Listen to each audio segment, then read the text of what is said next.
Hey guys, എല്ലാവർക്കും സുഖമാണെന്ന് വിശ്വസിക്കുന്നു. അപ്പോൾ ഇതാ കുറച്ച് നാളായിട്ട് ഭയങ്കര ചൂടൊക്കെ ആയിരുന്നു. എൻ്റെ ലൈഫിൽ ആദ്യമായിട്ടാണ് ഞാൻ ഇത്രയും ചൂടൊക്കെ അനുഭവിച്ച് കുറച്ച് നാളുകൾ കടന്നുപോയത്.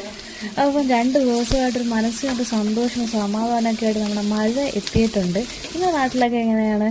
അപ്പോൾ ഇതാ പുതിയൊരു റെസിപ്പിയായിട്ട് ഞാൻ വീണ്ടും എത്തിയിട്ടുണ്ട്. മീനുണ്ടെങ്കിലേ ചോറ് കഴിക്കുമെന്ന് വാശി പിടിക്കുന്നവരുടെ മുമ്പിൽ നമ്മുടെ മീൻകറി പോലും മാറി നിൽക്കുന്ന നല്ല ഒന്നാന്തരം ഐറ്റമാണ് നമ്മുടെ ഉണക്കക്കൊഞ്ച്, അല്ലെങ്കിൽ ചെമ്മീൻ എന്നൊക്കെ മറ്റുള്ള നാട്ടിൽ പറയും. അപ്പോൾ ഉണക്ക ചെമ്മീൻ കൊണ്ട് പല ഐറ്റംസും ഉണ്ടാക്കാമല്ലേ. പക്ഷേ എൻ്റെ ഫേവറേറ്റ്, അല്ലെങ്കിൽ എൻ്റെ വീട്ടിലുള്ളവരുടെ ഫേവറേറ്റ് ഇതാണ് ചമ്മന്തി.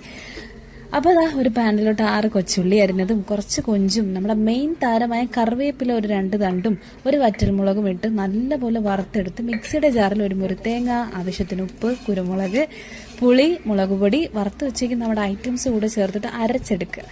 എൻ്റെ പൊന്നെ ഉഗ്രൻ സാധനമാണ് കേട്ടോ. എല്ലാവരും ഒന്ന് ട്രൈ ചെയ്യണം ഒരു പ്രാവശ്യമെങ്കിലും. അപ്പോൾ ഇത് മാത്രം മതി നമുക്ക്